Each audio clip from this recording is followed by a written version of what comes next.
Hello बच्चों, today we are going to discuss our class 7th mathematics worksheet 13.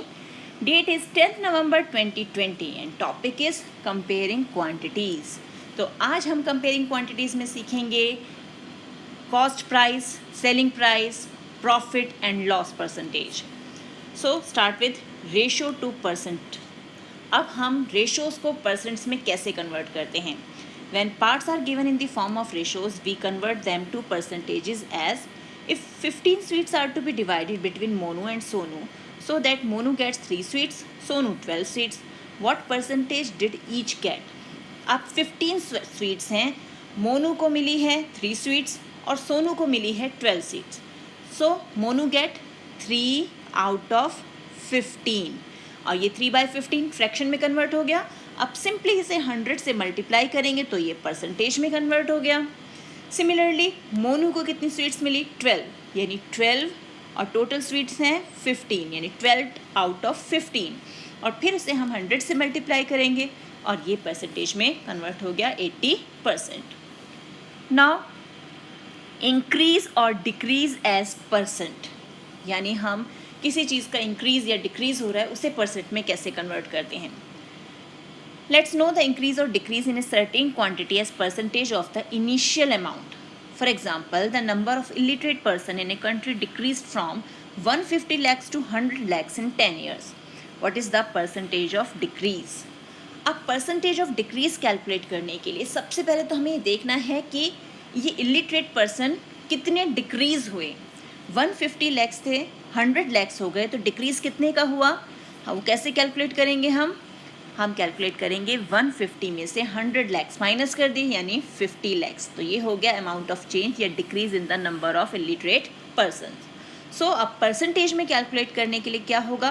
Percentage of decrease is equal to amount of change divide by original amount, यानी original जो उनकी population थी illiterate person की वो into 100. Percentage में तो calculate करने के लिए सिंपली 100 से मल्टीप्लाई कर देते हैं.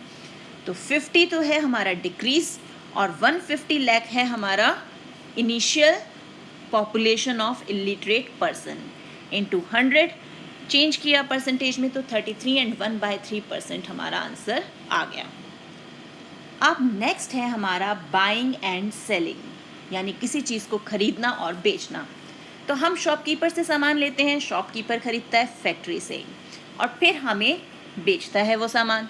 तो शॉपकीपर जिस रेट पर फैक्ट्री से सामान खरीदता है उसे हम बोलते हैं कॉस्ट प्राइस यानी सीपी, और जिस रेट पर हमें बेचता है वो होती है सेलिंग प्राइस यानी SP. So the buying price by the shopkeeper is known as cost price, that is CP. The price at which shopkeeper sell is known as selling price, SP. अब इसके भी हमारे कुछ रूल्स होते हैं. If CP is less than SP then हमें profit है कि हमने खरीदा कम का और बेचा ज़्यादा का. और प्रॉफिट कैसे कैलकुलेट करते हैं? एसपी माइनस सीपी से. If CP is equal to SP then no profit no loss, जितने का खरीदा उतने का बेच दिया, कुछ ना प्रॉफिट ना loss. If CP is greater than SP then it is loss, कि हमने खरीदा तो ज़्यादा का था लेकिन बेचा कम का, तो हमें लॉस हो गया. और लॉस कैसे कैलकुलेट करते हैं? सीपी माइनस एसपी से. आप इसे यूज़ करके हम इन स्टेटमेंट्स में बताएंगे कि प्रॉफिट हुआ या loss. A flower was bought for ₹120 and sold for 108. 120 का हमने खरीदा और 108 का बेचा, तो लॉस और प्रॉफिट क्या हुआ हमें? यहाँ पे हुआ हमें loss. A toy car sold for ₹540 and bought at ₹450. 450 में खरीदा था, 540 का हमने बेच दिया, तो यहाँ हो गया हमें प्रॉफिट. तो ये हो गया profit. A cycle bought for ₹1000 and sold for 1000, यानी no profit and no loss. ना प्रॉफिट हुआ ना ही हमें लॉस हुआ. आप इससे रिलेटेड कुछ क्वेश्चन सॉल्व करते हैं. तो सबसे पहले है हमारा question 1. Cost of an item is ₹50. It was sold with a loss of 12%. Find the selling price. अब ये जो लॉस परसेंटेज और प्रॉफिट परसेंटेज है ना, ये हमेशा हम कॉस्ट प्राइस पर कैलकुलेट करते हैं. तो अब कॉस्ट प्राइस हमें दे रखी है ₹50, लॉस परसेंटेज है 12, हमें चाहिए सेलिंग प्राइस। सेलिंग प्राइस कैसे मिलती है? SP is equal to CP minus loss. तो लॉस कैलकुलेट करें। Loss is 12% of the CP, यानी 12% ऑफ की जगह आ गया मल्टीप्लिकेशन का साइन, और CP है हमारा 50। कैलकुलेट किया, आंसर आ गया 6। तो बस अब SP में लॉस की जगह हम 6 पुट करें, यानी 50 माइनस 6 दैट इज ₹44। तो ये आ गया हमारा सेलिंग प्राइस। नेक्स्ट है क्वेश्चन 2। अब क्वेश्चन 2 क्या है? Rashid purchased a TV for ₹9,000। After 2 years he sold it for ₹6,000। Find the profit और लॉस परसेंट ऑफ राशिद। अब राशिद ने 9,000 में तो टीवी परचेज किया और 2 साल बाद 6,000 का उसने बेच दिया। तो प्रॉफिट हुआ या लॉस? लॉस हुआ, क्योंकि कम का बेचा है। तो CP है 9,000, SP 6,000। तो CP जो SP से ज़्यादा है, देयरफॉर इट इज़ लॉस। तो Rashid got loss, hence loss is equal to CP minus SP। तो लॉस मिल गया हमें, 3,000 का लॉस हुआ। अब परसेंटेज कैलकुलेट करनी है। मैंने बताया था profit and loss both depends on CP, तो परसेंटेज भी उनकी CP पर ही कैलकुलेट होती है। तो लॉस परसेंटेज क्या हो गई? Loss divide by CP into 100, यानी 3,000 by 9,000 into 100 that is 33 and 1/3%। तो ये आ गया हमारा लॉस परसेंटेज। अब नेक्स्ट है हमारी प्रैक्टिस के लिए क्वेश्चंस। तो first question, an item was sold for ₹540 at a profit of 5%, what was its cost price? तो एक आइटम है जो 540 रुपीज़ में बेचा गया 5% प्रॉफिट के बाद, what was its cost price? इसकी कॉस्ट प्राइस क्या होगी? और यहाँ पे हिंट भी दिया हुआ है हमें, प्रॉफिट और loss are always on CP, वो हमेशा CP पे होते हैं, और सेलिंग प्राइस होगी CP प्लस प्रॉफिट। तो अब देखें इसे कैसे सॉल्व करेंगे हम। अब है हमारा सॉल्यूशन 1। तो यहाँ हमें क्या दिया हुआ है? हमें दे रखा है सेलिंग प्राइस। सेलिंग प्राइस दी हुई है, यानी SP 540 रुपीज़ हमें दिया हुआ है, और प्रॉफिट परसेंटेज, प्रॉफिट परसेंटेज कितना है हमारा? 5%, ये हमें दिया हुआ है। नाउ अब यहाँ हम इस क्वेश्चन को किस ढंग से करेंगे? हम इसे 100 के लिए पहले कैलकुलेट करेंगे।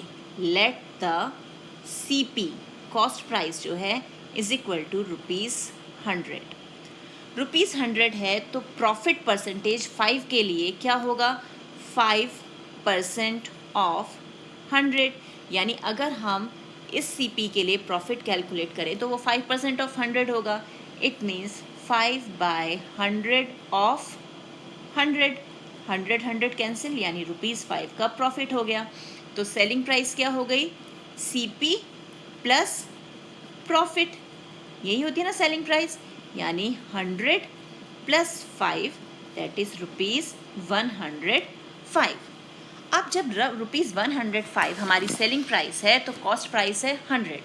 सो when SP is 105 then CP is equal to ₹100, तब CP 100 है।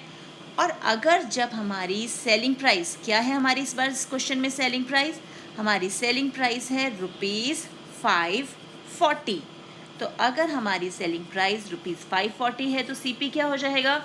यूनिटरी मेथड यूज़ करें तो 100 डिवाइड बाय 105 इंटू 540, और इसे सॉल्व करेंगे तो आंसर आ गया 514.28 रुपीज़। ये मिल गया हमें cost price of the item. हमें उसका कॉस्ट प्राइस ही निकालना था ना, तो ये हो गया solve. Next question 2। Question 2 is a shopkeeper bought a chair for ₹375 and sold it for ₹400, find the gain percentage. अब 375 की चेयर उसने परचेज की और 400 में उसे सेल आउट किया, यानी उसे प्रॉफिट हुआ। तो वही प्रॉफिट परसेंटेज हमें कैलकुलेट करना है। तो इसे सॉल्व करते हैं। So solution 2। तो कॉस्ट प्राइस ऑफ चेयर क्या है? Cost price ₹375 and selling price of chair, chair कितने में बेची गई? वो बेची गई ₹400 में। तो सबसे पहले तो हम गेन कैलकुलेट कर लेते हैं। तो गेन हमें यानी गेन या profit is equal to SP minus CP, that is 400 minus 375। तो हमें कितना मिल गया प्रॉफिट? ₹25 का।